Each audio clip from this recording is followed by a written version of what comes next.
तो बड़ी खबर है वो हरियाणा की राजनीति से जुड़ी आज की सबसे बड़ी खबर इसलिए भी है क्योंकि इनेलो सुप्रीमो और हरियाणा के पूर्व मुख्यमंत्री ओम प्रकाश चौटाला की सजा पूरी हो गई है।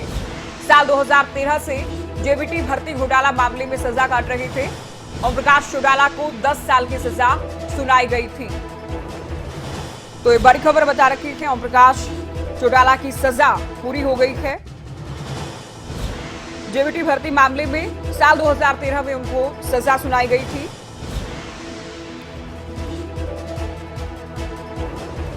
तो ओम प्रकाश चौटाला की सजा पूरी।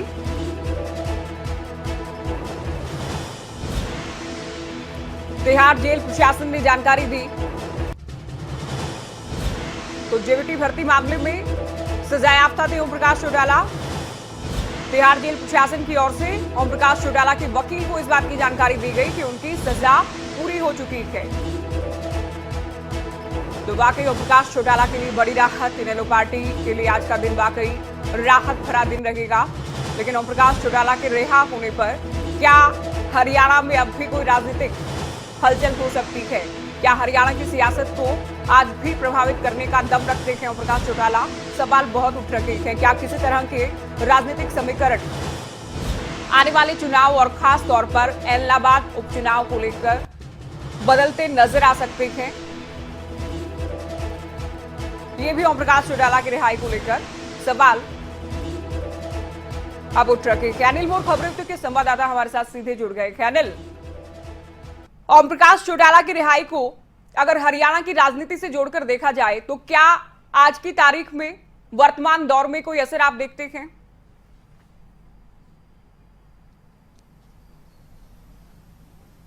देखिए, बिल्कुल ठीक वाजिब सवाल पूछा कि हरियाणा की राजनीति पर किस तरीके का असर पड़ सकता है। पूर्व बीजेपी के अध्यक्ष हैं हरियाणा के, सुभाष बराला पार्टी ऑफिस पे यहाँ पे आए थे त्रिवेणी का पौधा लगाने। लेकिन मैं आपसे पॉलिटिकल सवाल पूछूंगा। यहाँ पर ओम प्रकाश चौटाला की रिहाई हो गई है, सजा पूरी हो गई है, आपकी पहली क्या प्रतिक्रिया, क्या कहना चाहेंगे?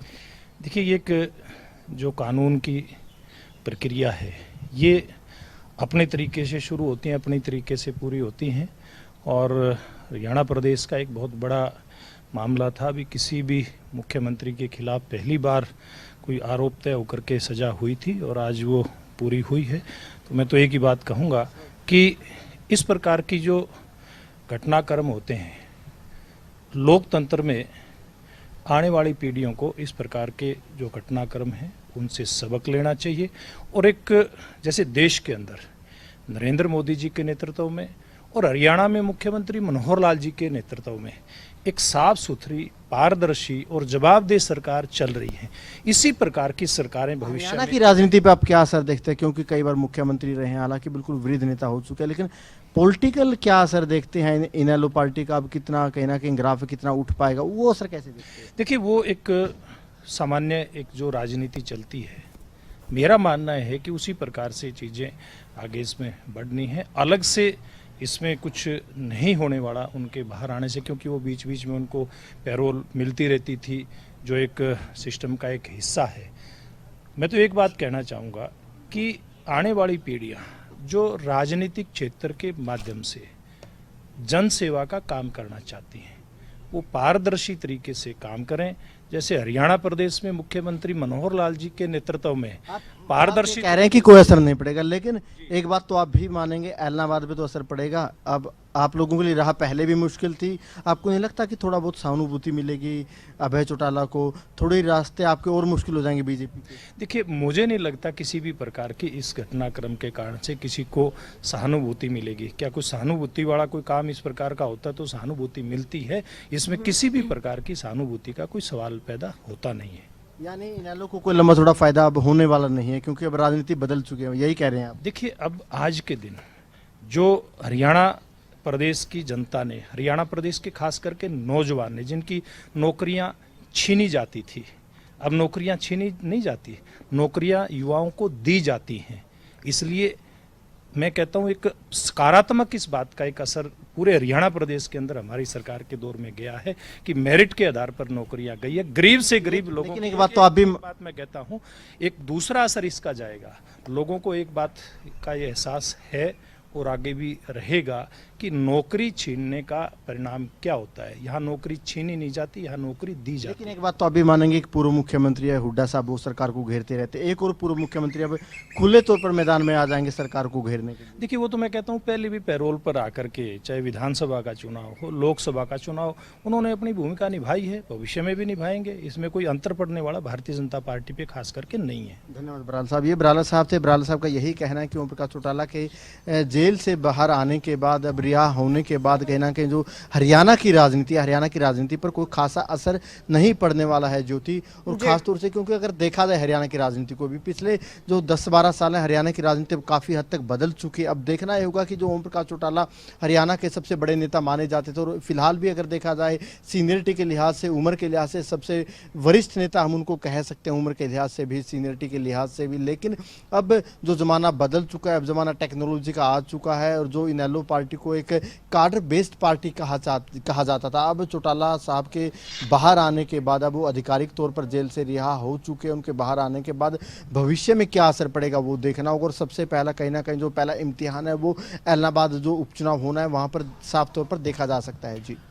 और अनिल, देखिए, चूंकि इनेलो जिस वक्त दो फाड़ हुई, उसके बाद इनेलो के हिस्से में क्या बचा वो सबके सामने है, लेकिन अब चौटाला साहब के बाहर आने पर क्या लगता है कि काडर को मजबूती दे पाएंगे, या जो लोग संशय में थे कि जेजेपी में जाया जाए या फिर इनेलो में रहा जाए, और दोनों ही विकल्प को जिनकी ओर से नहीं चुना गया, क्या वो घर वापसी कर सकेंगे?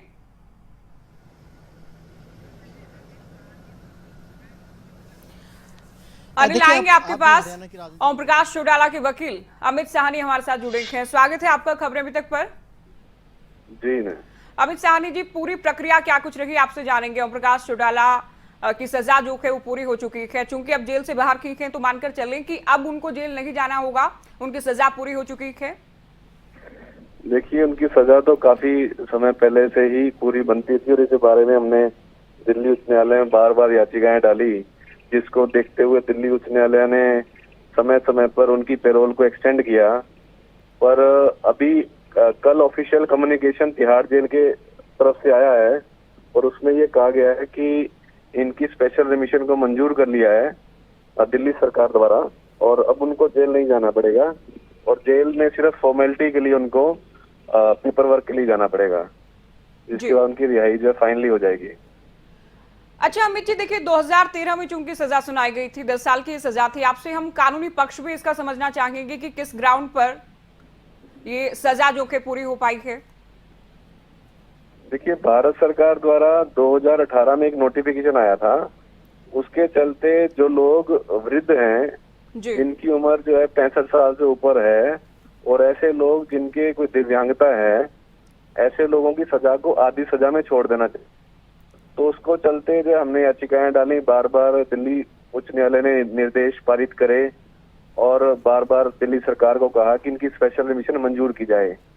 और अब जो जैसे कोविड के चलते उनकी इमरजेंसी पैरोल चल रही थी, और दिल्ली हाई कोर्ट ने बार बार उनकी इमरजेंसी पैरोल को एक्सटेंड किया, और इसके बाद सुप्रीम कोर्ट ने भी दिशा निर्देश जारी किए कि जेलों को डीकंजस्ट किया जाए, क्योंकि जेलों में ओवरक्राउड बहुत ज्यादा है, जिसके चलते सभी प्रदेशों ने अपने अपने नियम बनाए ताकि कैसे जेलों में भीड़ को कम किया जा सके।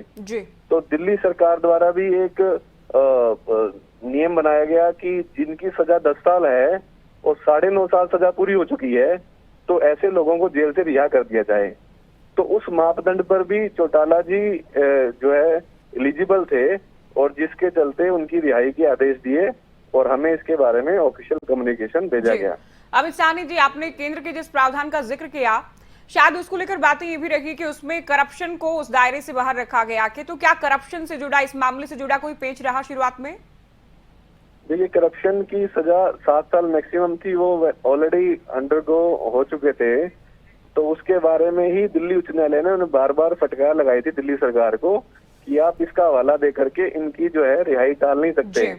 तो जिसके चलते ही दिल्ली उच्च न्यायालय ने बार बार माननीय चौटाला जी की पैरोल को एक्सटेंड किया। जी।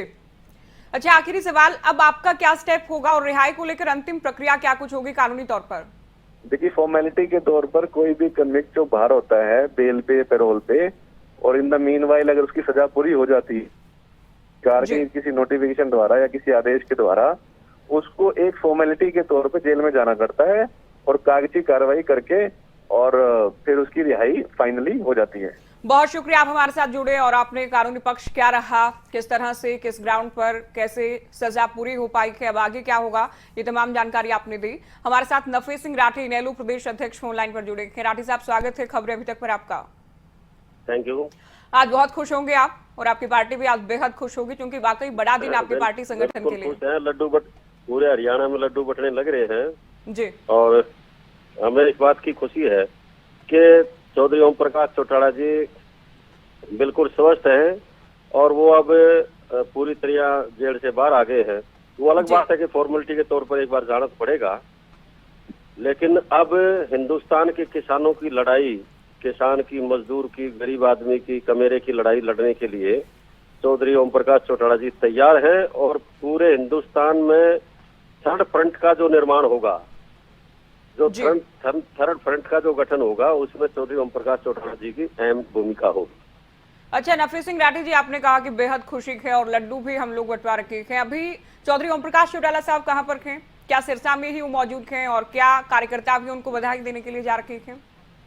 नहीं, चौटाला साहब की पिछले हफ्ते गाड़ी एक्सीडेंट हो गई थी। जी जी, उनको हाथ में थोड़ी सी चोट लगी थी, ज्यादा नहीं है, तो वो अपना थेरेपी कराने के लिए कल दाखिल हुए थे हाथ में। हाँ, तो आज या कल वो बाहर आ जाएंगे और आने के बाद में तिहाड़ जेल में जो फॉर्मेलिटी होती है वो करके और फिर वो मैदान में आएंगे। पूरे हिंदुस्तान के कमेरे को एकजुट करने का उनका जो प्लान है वो सक्सेस होगा। आप बनी रहिए हमारे साथ। जेजेपी प्रवक्ता अजय गुलिया भी हमारे साथ जुड़े हैं। अजय गुलिया जी, स्वागत है खबरें अभी तक पर। धन्यवाद ज्योति जी। ओम प्रकाश चौटाला की सजा पूरी हो गई है, जेजेपी कैसे देखती है? हालांकि मामला पूरी तरह से कानूनी है, लेकिन राजनीतिक लिहाज से अगर देखा जाए कितना इफेक्ट होगा? नहीं, देखिए ज्योति जी, मैं एक बात मानता हूँ, प्रदेश में कानून का राज है, देश में कानून का राज है। जो कानूनन सम्मत ठीक होगा, उनकी अगर पूरी हो गई है, जो माननीय कोर्ट का निर्णय था उनकी पूरी हो गई है, तो जरूर उनको वो बाहर आएंगे। और देखिए, हरियाणा प्रदेश के पूर्व मुख्यमंत्री हैं, वयोवृद्ध नेता हैं, सम्मानित नेता हैं और जी, अपनी राजनीतिक गतिविधियों के लिए वो भी स्वतंत्र हैं, अपना करें जो उनकी पार्टी को ठीक लगे वो करें। लेकिन हम एक चीज जरूर कहते हैं कि प्रदेश में और देश में कानून का राज है, जो कानून सम्मत होगा वो होना चाहिए। अच्छा अजय गुलिया जी, आपके पार्टी संगठन पर क्या इसका कोई असर हो सकता है? क्योंकि आप लोग भी इनेलो से ही आए थे, इनेलो ही दो फाड़ हुई।